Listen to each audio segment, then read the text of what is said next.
Welcome to back guys. আজকে চলে আসলাম আলমপুরের বরিজপুর গ্রামে, যেখানে লাগাতার ৩-৪ দিন ধরে কৃষ্ণলীলার কীর্তন পরিবেশন হচ্ছিল। আর আজ সেই কীর্তনের শেষ দিন, আর আমরা অনুষ্ঠানের শেষ পর্বতে এসে উপস্থিত হয়েছিলাম। আর এই শেষ দিনের শেষ পর্বটা অনেক আনন্দের সাথেই শেষ করেন।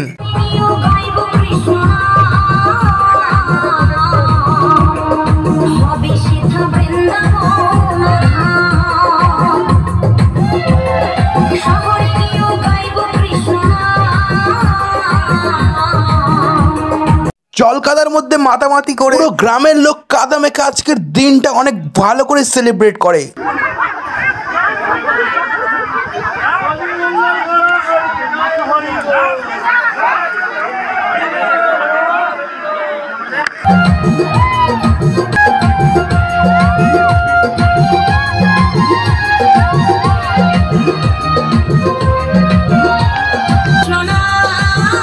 আর এই সব কিছুর শেষে এখন শ্রীকৃষ্ণ রাধার বিদায়ের পালা।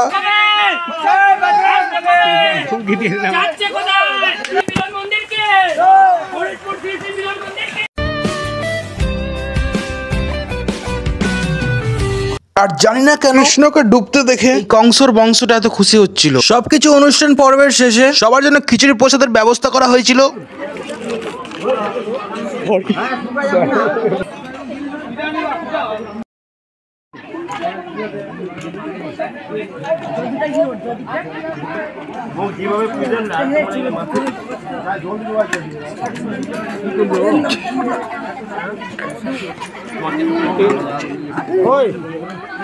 বৈশাখ মাসের এই অনুষ্ঠান এবছরের মতো আজকে ফুল কমপ্লিট হয়ে গেল। দেখা হচ্ছে নেক্সট ভিডিওতে। টাটা।